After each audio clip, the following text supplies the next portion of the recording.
Hola, bom dia. Munson here with the Good Morning Portugal show from expatsportugal.com. Places and Spaces Thursday, where we are delighted to find out more about Portugal, the places and spaces of Portugal. In fact, on one of our YouTube surveys, do subscribe to our YouTube channel if you will. And on there, there's a community tab where I post up photos and ask the occasional question. And I did ask, do you want to hear more about people, places? And there was another P as well, which escapes me now. But without a doubt, people want to know about the places of Portugal. And here with me this morning to talk about Aveiro and Espinho up in the more northerly part of Portugal is Susan. Good morning to you, Susan. Hi, good morning. Great to have your company today. Thank you. Nice to be here. Well, it was so wonderful. You sent a message to us. We have, of course, tonight we have our Ask Our Expat social. We have a team of people who gladly talk about their location and lifestyle in Portugal. This is the event for tonight from 7:30. Ask Our Expats anything about life in Portugal, pretty much about location and lifestyle, because that's what people want to compare and contrast. You showed an interest in joining that team, Susan. I thought, well, if Susan knows about Aveiro and Espinho, which we don't talk about a lot on the show, let's get her on the show to talk about it. So here you are to do it. You're such a sport, like responding to that call. So thank you for doing that this morning. You're welcome. I'm happy to share Espinho and Aveiro with people. Excellent. And if we could set the scene with you and discover a little bit more about you, where do you hail from originally before you settled in this? I think a place that it's safe to say you're delighted with. But where did you come from before? Boise, Idaho, in the United States, which is on the West Coast, over near Oregon and California. Wow. Okay. So, and you made the move, I understand, 2 years ago, a little ahead of the most recent sort of spicy times of the United States. Yes. Yeah, to say the least. Yes. Yeah. And you, as I understand, you didn't have a set plan or a long-held plan. You were inspired by your children. That's right. They were the travelers, not me. I had never really traveled very far, living in Boise and having my family. But they were always traveling everywhere. And so after I retired from Hewlett-Packard, I decided to travel, and I went to 5 different countries, and Portugal was one of them. And I fell in love with Portugal right away. It's just the charm and the art, everything about it, the people. So I decided to, and then of course the chaos in the United States, and it's very calm here in Portugal. Yes. And the people are very kind. So I decided, so I retired here. I just sold everything in the United States and moved here. And I've been very happy for that choice. Amazing. You say I just sold everything. I mean, presumably it wasn't that easy, or was it? I mean, was it quite a straightforward process? To sell everything? Yeah. No, it was kind of hard. Some things we get attached to our stuff. Yes, indeed. And yes, but it needed to be done. I mean, we when we die, we don't take our stuff with us anyway, so might as well relieve the children of that burden of getting rid of things. And so I kind of looked at it that way, like I'm going to go enjoy my life and don't need these things. So it was more important to be here in Portugal and be around in this community. That's so wonderful, so thoughtful, really, really great. And we have a few people joining us this morning already, Susan. I'm sure some of them will have questions for you. I think it's an under-discussed part of Portugal and a fabulous one. So let's furnish that picture for people. I also have first apricot of the year, friend Manel. I can't recall eating a fresh apricot in Portugal, and fruit eating in Portugal is something else. So I might do that live on the show a little bit later on. But look at this beautiful thing. That is beautiful. Yeah, isn't it amazing here? The fresh fruits and vegetables everywhere, and yeah, it's quite remarkable. For sure, absolutely. So I look forward to doing that today and having apricot juice rolling down my chin. Bon dia from Stephen Wells this morning, who tells us that it's actually, the 3 Ps that we ask people about on our YouTube survey were people, places, and property. I thought property might win it, but it's actually places people want to talk about. So thanks for being here to talk about Aveiro and Espinho. Espinho, I don't know very well. Frank Devane from Canada originally. There he is, Mr. Bon Dia, lighting the morning up. Well, that's very kind of you to say so, Frank. And I trust you had a fantastic luncheon date yesterday in your beloved Coimbra, or is it my beloved Coimbra? And a lovely comment while it's on the screen. I'll stop that scrolling in just a moment. But I got a lovely bit of feedback in yesterday. Love this show. Says this YouTube correspondent. I listen to the podcast every day. It's like getting to know my new life before I get there. From Kia Easley. So thanks so much for that, Kia. It's really kind of you. I really appreciate that. And we welcome that sort of. We welcome any feedback, but especially things like that. From San Rafael this morning, sunny but windy. From Paul, who's here and having a great time, formerly of Yorkshire in the England. Good morning from Nubianet as well in California, I believe. William Ogilby, Bon dia, Carl, and all Expats Portugal from Coleraine, Northern Ireland. Not long before we head south to Portugal too to get our little piece of land to retire. We can't wait. Fantastic, William. Keep us abreast of developments, if you will, if you're happy to do that. It's always great to track people's journeys on this incredible adventure. Hola, bon dia from Hank Stalica, also in California. California, well represented. Some of your former neighbours, perhaps, Susan. So this moment that you described, falling in love with Portugal, what was it specifically? Can you remember? And what were the places and experiences that you had that brought that about?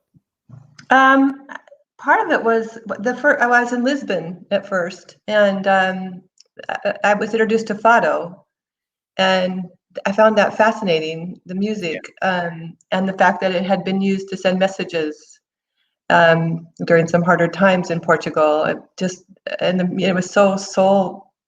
I don't know. It just really touches your soul. It's like it reminded me of blues in the United States, and then of course all the cobblestone streets. It's all the charm everywhere, and the art, the street art, which it's usually erased in the United States, but here it's embraced by everybody, and I love that. There's just so much about it. The people, of course, the beaches, the castles.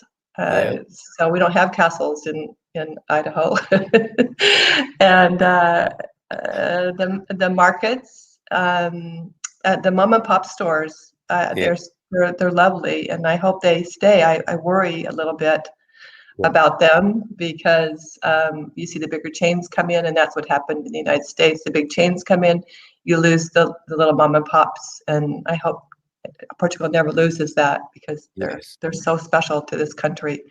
And everything. It's just. But it was Lisbon at first, and then later I came back and decided Lisbon was maybe too hot for me.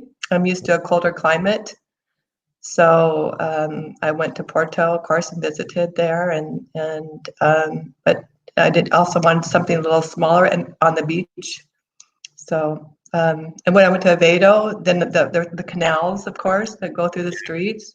Yes. Are absolutely amazing, and the boats and the Malaire boats, and of course all the coffee shops everywhere.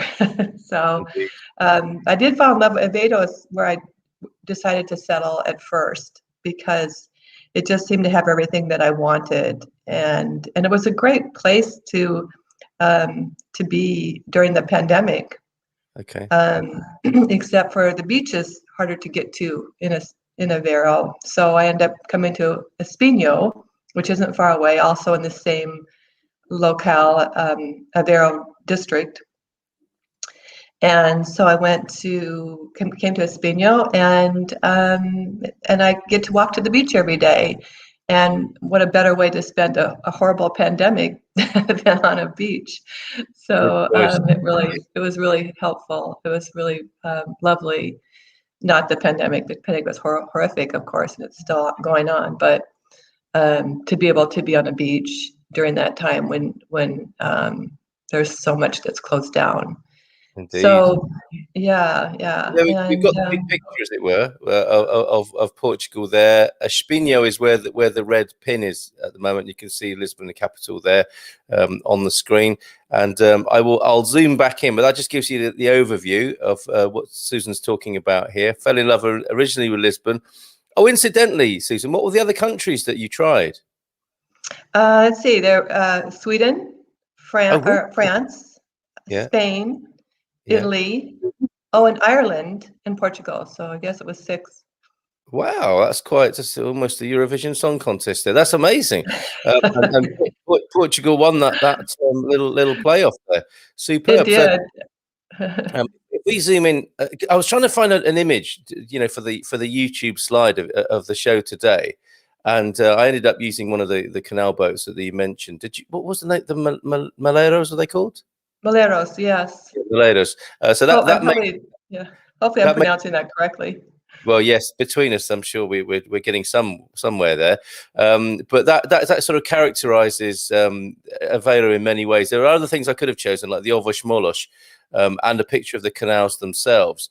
And you can see from this map, the Google map here, how I was going to say how watery Aveiro is, but and why it gets its name. And it's a little bit of a jokey nickname, but the Venice of Port. Did you go to Venice when you were in Italy? No, no, I went to Florence, but I didn't go to Venice. So some people do call Aveiro the Venice of Portugal. I think it's also That's could be right. described as the Chicago of Portugal as well, because it's windy as well as with its canals. But you can see it's all of life in Aveiro is based on the waterways and this incredible inland waterway system through which the salt is made, brought That's in right. The dredged. salt fields are a big Yeah, part of Aveiro. yeah, Mhm. absolutely. And as you quite rightly point out, the pretty parts of Aveiro's beach life are some way out of the city, aren't they? You can't assume that you can walk from the city centre to the beaches. It's a good sort of 20 minutes in the car, isn't it? That's right. Yes, it's not particularly walkable. You could walk it, but it's quite a long distance, and it's better to take a car, or there's other modes of transportation like buses, but I prefer to be somewhere where I can easily walk to the beach. Yes, yeah, and then hence your move to Espinho. So, how did you make that discovery? I mean, that sounds like one of the motivators is the walkable beach life, which sounds like a great aspiration. I mean, I to be honest with you, I know that coastline fairly well, and I love Aveiro and Ilhavo. It's a beautiful part of Portugal, but not too familiar with Espinho. How did that come onto your radar? My Portuguese language teacher lives here, Oh, very. and so while I ended up in Aveiro, she was here, and then I ended up taking the train here a couple of times to meet with her in person. Oh, And she's lovely, and and you get off the train. When you get off the train here, the beach is literally 2 blocks. You see it right away, the ocean, and it was really wonderful. appealing. And so that's how I learned about. That was through her. Amazing, amazing. Okay, so I'm going to bring Espinho back onto the screen now as we zoom in to find out what we're talking about here. Picture of the beach on Google Maps. Thank you, Google, this morning, and we'll zoom right in. I see there you have a casino, Espinho, as well. Is it a bit of a bit of a playboy town, possibly for the people of Porto? Perhaps I actually I walked into the casino and I walked out. I just wanted to see it, but and I'm not a gambler, so I didn't go. But who knows? Maybe one day I'll go gamble in the That's casino. right. Or yeah, if you need a steak sandwich and a glass of champagne at 3 in the morning, that's probably the That's place to go. right. Yes, good And point. we can see your railway station there, Espinho Vuga. Is that on the Vuga line? Because that's a pretty amazing part of Portuguese culture as well. But quite a modern town by the look of it, built on a grid system. But yes, beautiful. Coming in on Mhm. the train, you can see the sea, which is wonderful. I bet lots of Porto people have gone south on the train, and all the kids get excited as the beach comes into view. Fantastic. So, you're very sort of beachfront, are you, in your location here?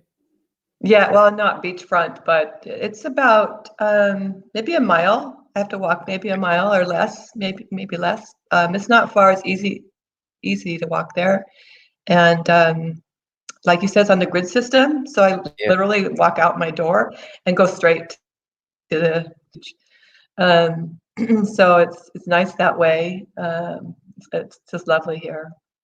Tremendous, tremendous. Okay, so we'll have a few questions. I've got a few more questions for you. I dare say other people have too, because it's a little bit outside the general box of understanding, which is a great thing. And I see Mark Rigby's here this morning. He chose very wisely Povoa de Varzim, which is north of Porto, but didn't want the hot weather. A little bit like you, didn't want the intensity of the heat, and chose somewhere a little bit off the beaten track, but nonetheless, full of Portuguese character, charm, and beauty, and all the things we love about Portugal, but not so well known on the tourism trail, but not for foreigners anyway.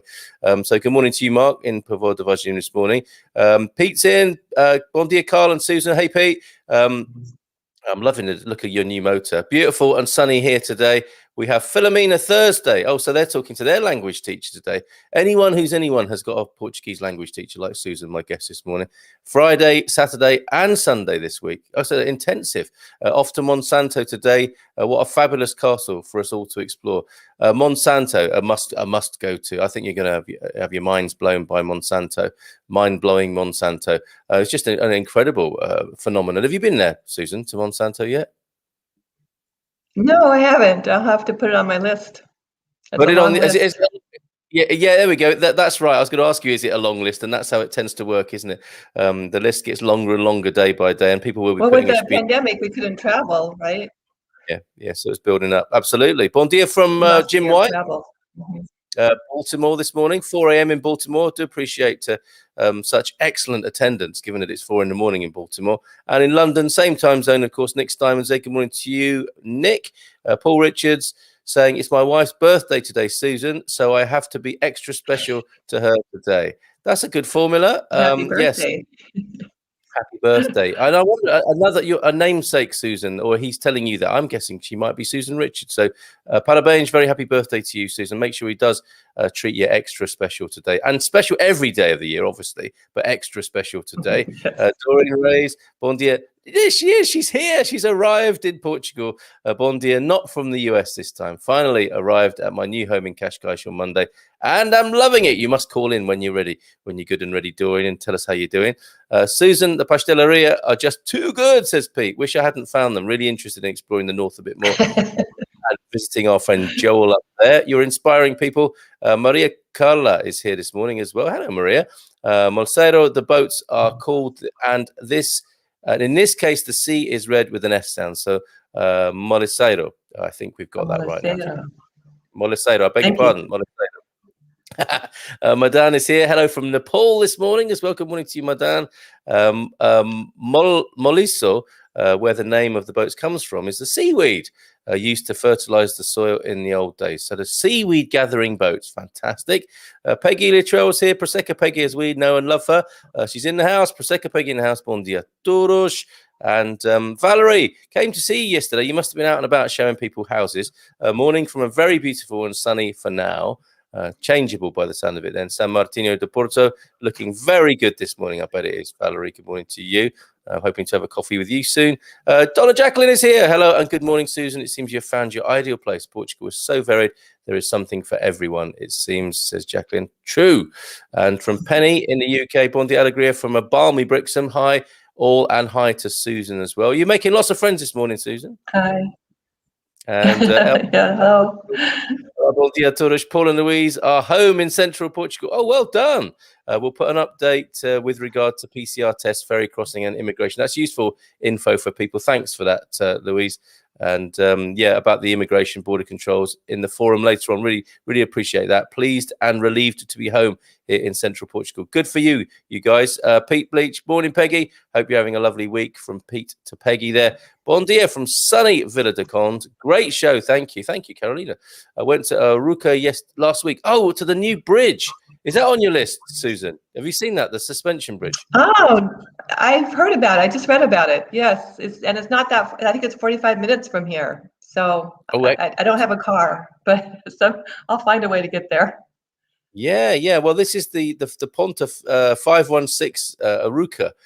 So what was it like, Carolina? Tell us more about it. It's the longest suspension bridge in the world, presumably of a pedestrian variety, and not for the faint-hearted, I suspect. Maria Costa, No. hi from super windy Tamar this morning. Oh, I say, I'm sorry I missed you. Had to go. Of course, I suspected as much, Valerie, out and about on official business. Good morning from Ireland, from Maria Carla. I was actually born in Aveiro, and my partner is English, Peter, and we're taking on the adventure of moving to Portugal in the next few years. Fantastic. A nice homecoming there. How long did you stay for your first trip to Portugal, Susan? A question from Nubianette. I stayed for a week, maybe 10 days. Okay, I stayed at a bed and breakfast and with a friend who met me here from Ireland, and then she went back home, and then I followed her to Ireland. So, yeah, it's fun. But long enough to fall in love, as we say, with the place. And so we've made Susan, the other Susan's day, Susan, with a happy birthday greeting. Yeah, have a good one. What are you up to, the Richardses? Are you going out for a nice meal somewhere? Parabéns, Susan, as well, from Paul and Louise. Okay, so back to Espinho then. And could you tell us a bit more about it, Susan? You know, the proximity to other places, why you chose it particularly, and what's delighted you about Espinho? I guess, there's so much here. Obviously, like I said, the beaches, the padarias, the coffee shops. There's a lot of, I'd like to eat healthy, and there are a lot of vegetarian restaurants. I'm not a strict vegetarian, but I mostly eat vegetables. So there's lots of vegetarian restaurants. There's natural food stores. There's this Monday market that's absolutely incredible. I think it's one of the largest markets in Portugal, but I'm not sure about that. I've heard that. And it just goes on and on for blocks and blocks. And it's a lot of people just selling even from their yards. I mean, they have all the vegetables, and it's so good. You get some really good food from there, from vegetables and fruit. There's also everything. I think you can pretty much find everything at this market. It's absolutely enormous. There's clothing, there's dishware, ceramics. There's everything you can think of. It's just it's a nice market, and it's every Monday. So it's a lot of people come from all over this region of Portugal to go to that market. And then there's actually also an international animation film festival here in November. Now, I missed it last year because obviously it was closed, but hopefully it'll be open this year. So there's some really interesting things happening here all the time. There's some swimming pools. I like to swim, so they've got these enormous swimming pools. One's a saltwater pool that's near the beach, and I don't know if it's opened yet. It wasn't open last time I checked, but it may be now. There's another one closer to me. It's a chlorine pool, but it just opened. And like I said, the mom and pop markets, I can just, I can go out here, and within 2 blocks, I can be at a store or a bakery. Like I said, I don't have a car. I don't really want a car. And it's not that I don't love to drive, but what's the point if I have such good transportation in Portugal, and there's trains, and I just don't really need to have a car. So, and like, it's very walkable. There's also I don't know what it's called. There's a boardwalk that runs all the way through Espinho. It's very long, and you can go down to the beach and then go on this long walks on the boardwalk. And I guess that's about it. Sounds great, though. Yeah, the restaurants, everything. It's just, and the people are really lovely, really lovely. And you're making a point about transport and owning a car. You came with that intention, did you, to not want to have a car and to be, to have everything around you? That's right. It seems more people are doing that. It would appear. Do you hire one when you need one, or have you just created a carless life? Yes, I even had my own Uber driver for a while. Kept getting the same guy. Really sweet man. But yes, I take Uber sometimes. if I need to, but mostly I take the train. And I love going to Porto because it's so close. It's like Yeah. 25 minutes on the train. So yeah, I just don't need a car. That's really very interesting as well. That proximity to Porto as well. So you're Mhm. living in a kind of, I don't know, mid-sized town sort of life, not too small, because some people find that the idea of village life a bit claustrophobic. So you've got plenty going on, and obviously seaside towns always have a certain kind of drama about them, don't they? And daily changes and interests and the tides and so on. It's an exciting place to be by the sea, but not so big. But when you do need the big city vibe, 25 minutes to Porto on the train. Yeah. Oh, it's great. It's perfect for me. And I think the population's something like 30,000 here. So, it's not very big. I should add too, it has a really charming downtown. There's a lot of character in the downtown, and it's like it's not like one block. It's like bigger than that, but um, there's one main block that has all these benches, park benches, and you can just sit and watch people and lots of restaurants, and so Oh, it's very nice. a bit of people watching. Okay, question in from California, from Virginia Larson. Bon dia, alegría. It's what we say here. Susan, isn't Idaho on the dry side? How did you cope with the change to what I hear is a rather humid Portugal? We plan to move over from California in a couple of years. So humidity, and clearly, I mean, by the sea, that's going to be an issue, isn't it? How is that for you? I love it. So, um, Idaho is so dry that your skin just feels like it's going to fall off. I mean, Idaho is terribly dry. There's no humidity. So you come here and your skin looks better, your hair looks better. I'm having a bad hair day. Everything just feels better here in Portugal.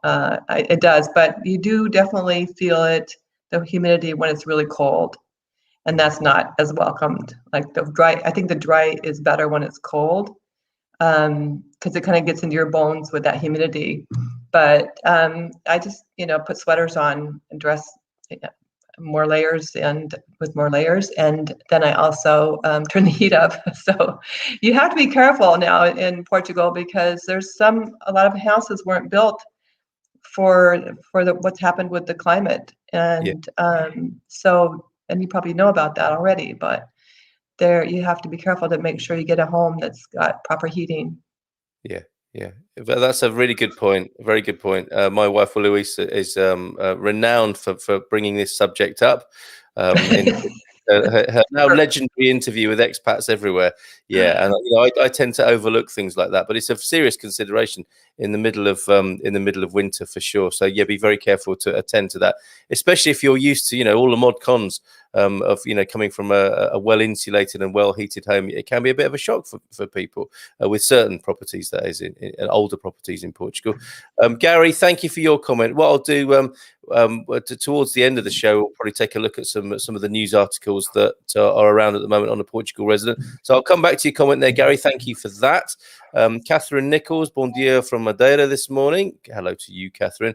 A review of the Aruca Bridge for us, Susan, this morning. The bridge is very high up and only for pedestrians. Lots of stairs to climb to get there.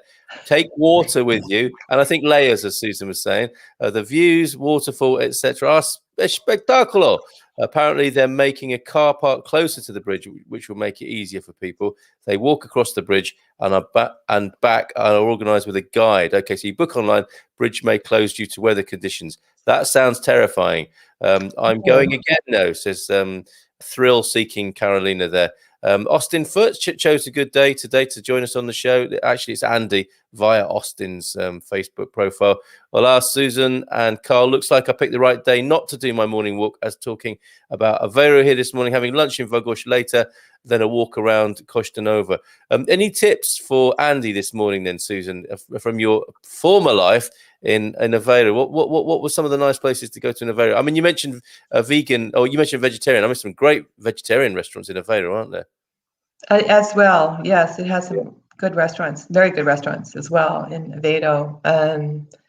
Gosh, it's been a year, but yes, I think that down near the city center is the place to go because there's the fish market, and then right surrounding that fish market, there's a lot of just a lot of good. I don't want to name one. There's a lot of really good restaurants. Hmm. Um, Oh, by the quay there. uh-huh, uh-huh. Yeah, it's a really nice bit of Aveiro. And he sounds like he's going out to Barra and Costa Nova. For those who don't know, that's the place of the beautiful candy-striped beach houses, right? Yeah, yeah, it's lovely there too. It's nice. Yeah. It's fun. It's definitely a place to visit. Yes, yeah. So have a great day there, Andy. Any other questions? Just you know what to do. Sean, here's a coffee invitation for you, Susan. Good morning, Carl and Susan. If you want to meet for a coffee next time, we're in Porto. And Sean, I forget the name of your partner, Sean. Do forgive me, but lovely Irish folks there. You'll have a great, a great crack out and I'd love about. to. Yeah, with absolutely. there, so someone to get in touch with. Susie, it's been amazing this introduction to Espinho. I'm bringing the terrain map onto the screen there, and you can see its location. Sounds amazing. Anything we've forgotten about so far this morning in your summation about the place? No, no. I guess everything. I just love everything about it, and I hope it doesn't change too much. That's my only concern with Portugal. Like I said, with the mom and pop stores, I hope they remain, and we don't get big chains here. And the charm is just the charm of this great country. Yes, yeah, absolutely. And Mark saying something about the history of Espinho. It was a major holiday destination for the Portuguese. So yeah, I'm guessing for the Porto people, Portuenses are they called? It would have been their getaway place with its proximity there and the railway line. Going down to the beach for the weekend, perhaps maybe having a holiday home there. And he says, back in the day, it was the Nice. place to go to, and that will have had an impact on the architecture there. So thanks for that, Mark. Susan, thank you so much for your Thank you. focus on Aveiro and Espinho this morning on Places and Spaces Thursday. And I think you will be a great addition to our Ask Our Expats team for people who want to cast a glance over that part of the country where really, I mean, it's a good place to consider for people who want to escape the intensity of the heat, who do like a seaside location and may lean more towards the cultural vibe of Porto over Lisbon, perhaps. Is that a reasonable estimate of why somebody might pick Espinho? That sounds good. Yeah, that's a good summation. Okay. All right. Well, have a super time there. Sounds like you've picked a fabulous place, as Jacqueline said. You found your forever place in Portugal. Wish you well and look forward to speaking to you again soon. Great. Nice to meet you, Carl. Thank you. All right. Thanks so much. Muito obrigado. Ciao, ciao. An early bon fin de semana to you. Bon fin de semana. Fantastic. There goes Susan, who joined us this morning to talk about Aveiro and Espinho.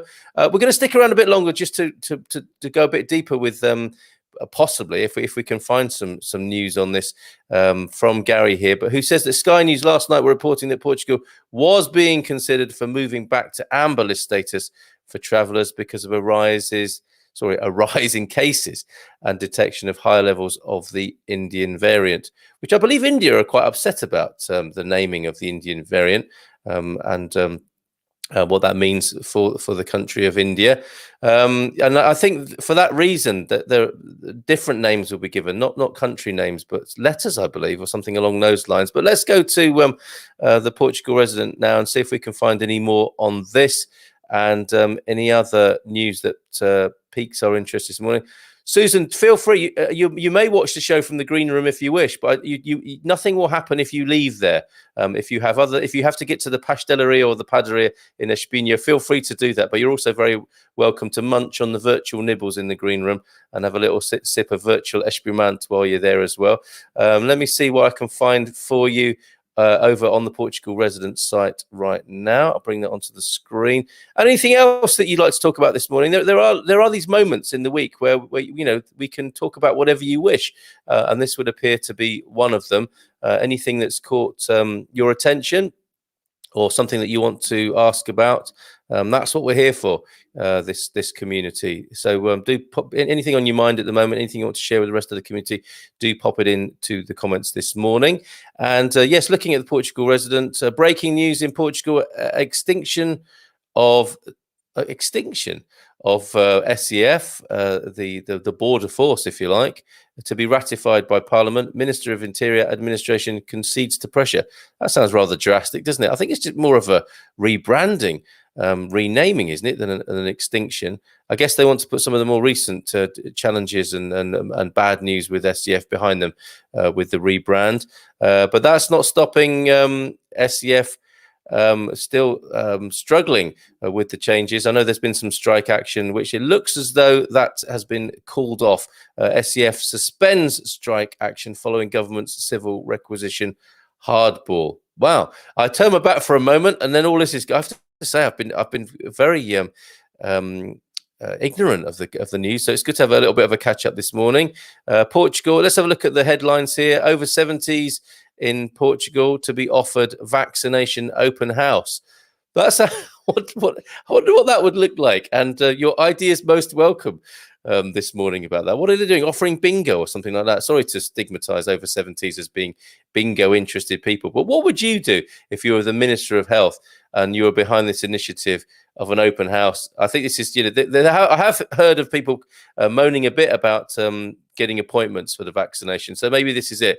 You just rock up. I think if you offer a coffee and a pastel de nata, a freebie, and along with the vaccination, that might be a way of getting people to attend this open house situation. As with the rest of the world, it would appear, or in many parts of the world anyway, Portugal to start vaccinating 20-somethings in August. So did they already do the 60s, 50s, 40s and 30s? Then, yeah, like I said, turn me back for a minute.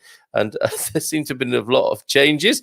All change for the summer. Council of Ministers announces easing of restrictions. Okay. I'm watching closely in my native UK, where the opening day is the summer solstice, 21st of June. So let's see what's happening here in Portugal with this, from Natasha Don in the Portugal Resident. All change for the summer. Council of Ministers looking at easing restrictions. So let's have a quick look at this. Prime Minister Antonio Costa has announced an easing of restrictions for the summer, but the return of bars and discotheques isn't in the equation. A crushing blow for any of you ravers and groovers among our community here.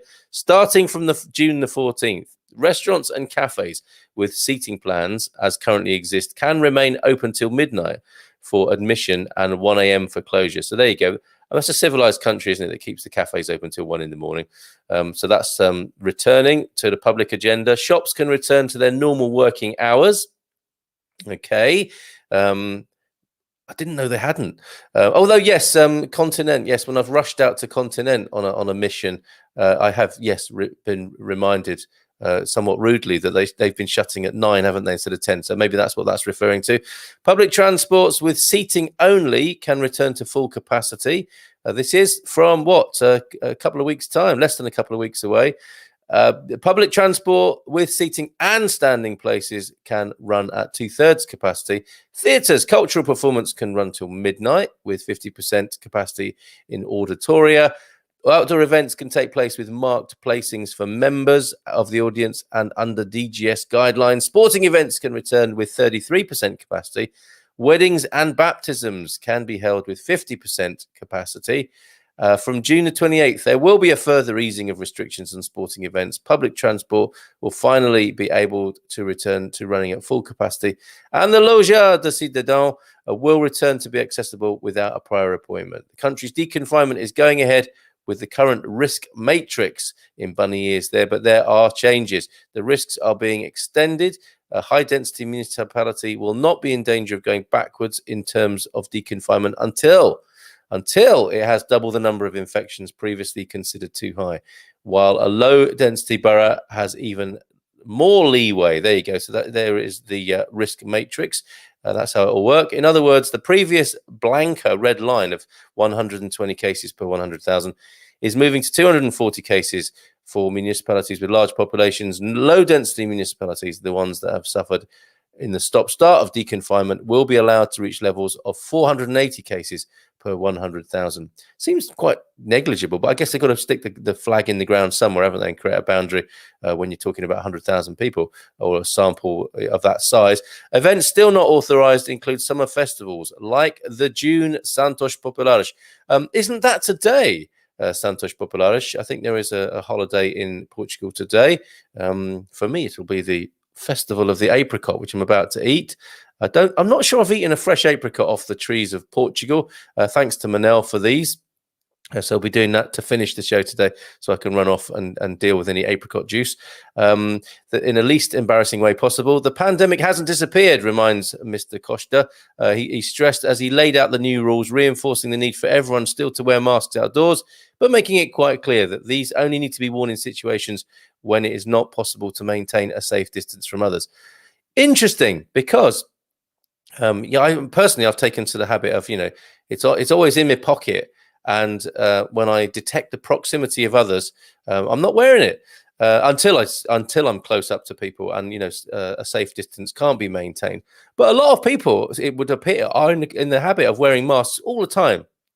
Now it seems it's still too soon to lift this restriction, and therein lies a little bit of an awkwardness. Do you have a social thing where you're seeing someone in the street and you're thinking, do you do this assessment? Okay, here comes another human being. I'll just put my mask on. Or here comes a human being. They don't appear to have their mask on yet.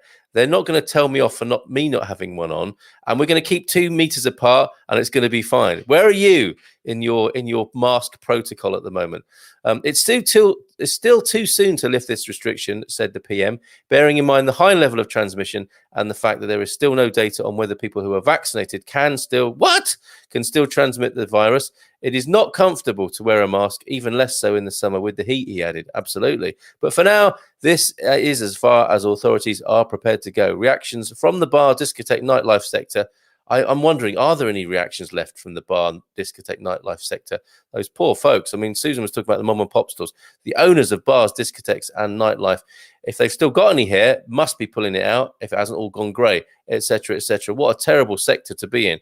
Those folks, the reactions from the bar, discotheque and nightlife sector, which heard there is no chance of reopening before the end of August, will no doubt follow. And they have been lobbying the government, obviously, because their livelihoods depend upon it. Let's find out what they have to say in due course. Let's go back to your comments now.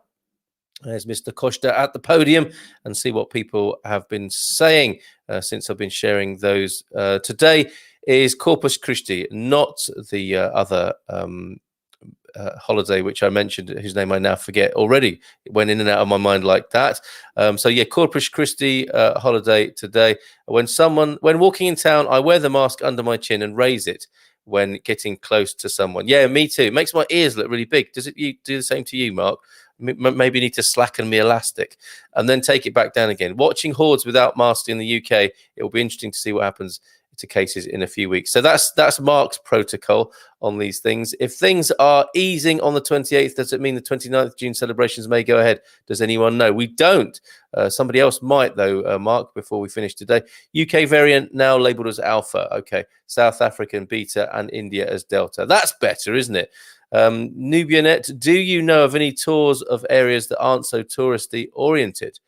Yes, I'm looking for an overview as well as giving one location a focus for a while.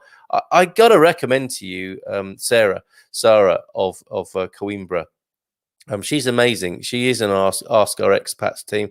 She can work with you on that basis, Nubianet. And like I say, tonight at 7:30, hang out with the team members of the Ask Our Expats team of Expats Portugal. Sarah is also, she started a business as an official tour guide of Coimbra. And if you say to her, look, I don't want the usual touristy thing, take me off-piste around Coimbra, she'll definitely do that. She's an amazing person, an absolute, I mean, she grew up in and loves Coimbra, and she'll know exactly what you mean if you want her to take you off the beaten track. So, and what better place? You only got to ask Frank about this, Frank Devane, FD, our colleague from the Man Cave and my co-host on a Monday.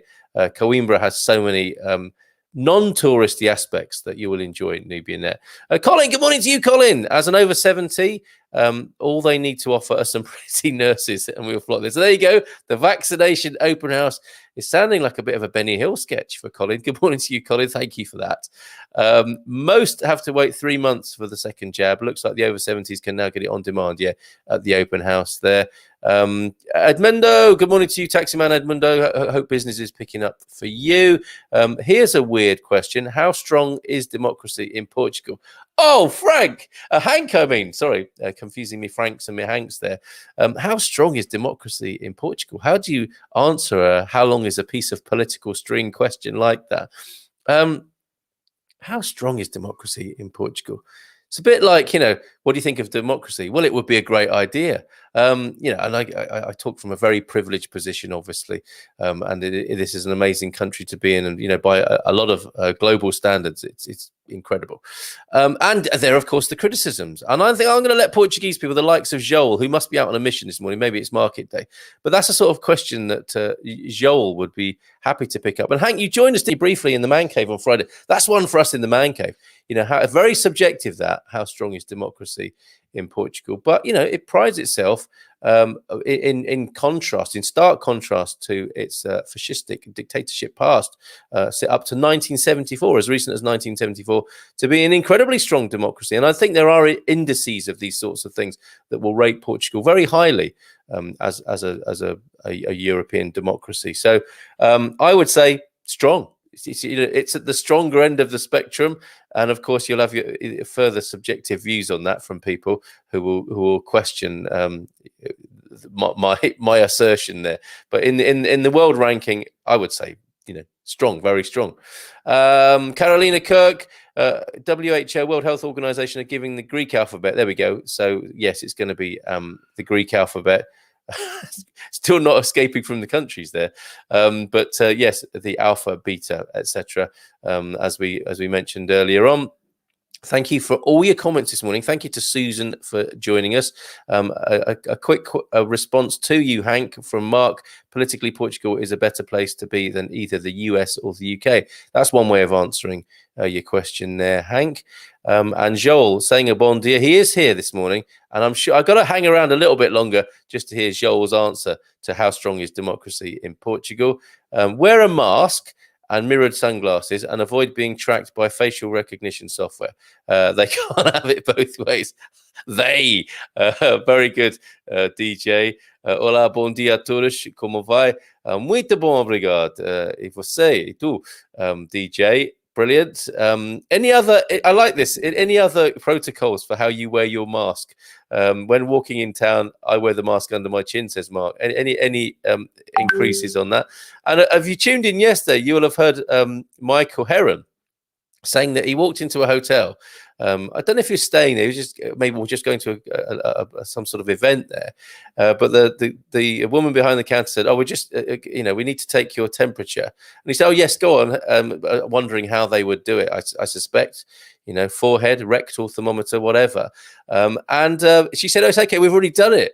And so he was a bit taken aback because a procedure had taken place without his approval, which I guess is happening all over the place all the time, and that's what DJ is responding to there by wearing the mirrored sunglasses and the mask all the time. Probably quite an elaborate bandana for DJ, possibly. Hank, as we have seen, democracy is an illusion invented by the establishment to stop revolution, uprising, and anarchy. There's an answer for you from Gary, man of reason. Wow. Thanks for the replies. They line up with my research. Thanks. Even Gary's, I wonder. And that's the big overview, isn't it, of democracy as we know it. And I think Hank was looking at not such an overview, more of a granular Portuguese perspective there. But thank you for that, Gary. Hola, bon dia. 3 years ago, the Capricorn 12 family enjoyed a 3-week holiday in the Algarve, Lisbon, Sintra, Coimbra, Nazaré, Lisbon, and Algarve. There is so much to enjoy off the beaten track. Mask is on door to door. That's their method. Lol, I knew this was coming. Strong democracy. Not so sure about that, says Portuguese as well. There's currently no balance. It's all bending to the left to make things worse. The ones that should take care of the people are the ones robbing us. So there's your view of how strong the democracy is. I guess Hank's asking a slightly different question, maybe there, Joel. How strong, a good sign of the strength of the democracy would be how able you are to get rid of those people whom you judge in that way as being politically inept. That would be a sign of a good, strong democracy, wouldn't it? How quickly you can dispatch those people whose policies you don't agree with. I wonder what you have to say about that. Carolina says, I wear my mask all the time when outside. I've noticed more recently lots of people not wearing theirs. Carolina, the government advice would appear to be you only need to wear it if you can't maintain a social distance, which I, for one, I'm glad of. But also, if you want, I respect the position of anyone who wants to wear their mask all the time. But it appears the government directive on this, and I don't know if it's with effect from the 14th or it's immediate, is only when the law would appear to be, or is it a directive and not a law, as part of the various states of emergency and calamity, is to wear it when you can't socially distance, which will be a massive relief for some. Donna Jacqueline, loving your answer there, Gary. Let's just share that one more time. Hank, as we have seen, democracy is an illusion invented by the establishment to stop revolution, uprising, and anarchy. There you go. My mask covers my ugly mug. I'm sure that's not true, Carolina. But yeah, I guess there are, for some people, they've taken great comfort in being behind a mask. It used to be a sign of being a very bad person to show up in a shop with a mask on, didn't it? Another sign of strong democracy is the right to demonstrate. Fast disappearing right in the UK. Although, Penny, I have to say, there were hundreds of thousands of people. I think it was estimated as a couple of hundred by some viewers and commentators, but when there are hundreds of thousands of people marching in the streets of London again last weekend, the Freedom March, expressing opinions that aren't. I mean, maybe that's another sign of democracy, how you might see those news reports in the media as well. But let's not get sidetracked into a UK rabbit hole today. But very interesting comment there. The right to demonstrate fast disappearing in the UK. Seems to be okay here in Portugal for Hank's benefit, who is thanking Joel. If that is the measure of a good democracy, then the UK is in big trouble. I think the right to demonstrate. Marty, great point on democracy. Are people allowed to vote to get rid of the scoundrels, regardless of if they are on the left or the right? Thanks, Marty. Yeah, I mean, that is supposed to be how democracy works, right? Not keen on this lot? Goodbye. Here's your P45 or whatever the equivalent is here in Portugal. Thanks for the advice on the mask. That's great news. It is, isn't it, Carolina? Lots of comments coming in now, just as I was about to finish. DJ, a person after my own heart, says Jordinja. I've been amused that in recent times protesters have been duped by government into not wearing masks as opposed to previous years. Haha, yes, you are right about the bandana. Yes, I thought it might be. Denise, don't wear them in New Zealand except on public transport, but more and more seem to be exempt, including me. How can you spread something that apparently isn't here? Crypto Yarrick, long-time listener, first-time caller. Thank you, Crypto Yarrick. And great to meet Mike yesterday, Mike Freeman, who was on one of our webinars recently, just landed in Portugal. Met up with Mike yesterday. And there is a very strong chance that we're going to be having more crypto conversations in this community, especially for those of you who are mystified but intrigued by the crypto, as Crypto Yarrick may well be. Although that sounds like a bit more of an advanced case of cryptoism there in Australia. But thank you for reaching out. Sometimes, with the old Satoshi vibe, they don't like to open up and reach out and declare themselves necessarily. So I appreciate that, Crypto Yarrick. Democracy can only work when you have democratic people, and it seems we like division better. So that is what is winning. Yes, I think Donna Jacqueline might be saying you get the kind of politicians you deserve. May I dare say that? Do we have to improve ourselves as citizens and people? And then maybe that would reflect a change in our leadership and governance, possibly. Capricorn 12, traffic lights changed today. Let's hope Portugal stay on the green list. I thought that was a very mundane piece of news. Traffic lights have changed today in your village or your town there, Capricorn 12. Nothing wrong with that. It's all subjective, isn't it, what's important? But let's hope Portugal stay on the green list. So the metaphorical medical green lights changing today. We are on the edge of our seat with that one. William Ogilby, yes, the mainstream media are lying to us. What? There were thousands marching in London, not hundreds. Yeah, I mean, you only got to go on certain parts of YouTube, again, which is, maybe BitChute instead. But it's there, isn't it? You can clearly see hundreds of thousands of people, not a couple of hundred. So I'm inclined to agree with you there that there might be a certain agenda at work in the mainstream media, William. Yes, it was a fabulous demonstration. Hardly seen on mainstream media or massively played down. Oracle Films, the new go-to. Oracle Films, didn't know about that. Okay, there's a good tip. Yes, the irony of it. DJ and Jordinja there. Every 3 years or so, you get to vote in your dictatorship. There's a somewhat cynical, but some merit in that. There's a point there to be made there. All relative, of course. It's a public holiday in the Algarve, so there you go, Corpus Christi today. Isn't it interesting? Just when you're about to go, you're chucking a political grenade, and off it goes. A great tour of Coimbra yesterday from Jerry. Yes, how was it with 5 expat members? Sarah is. So you were with Sarah yesterday. She's so knowledgeable. And the university library is stunning. So there you go. I mean, that is on the tourist trail, but you've got to see the Nubianet. You've got to see the uni library.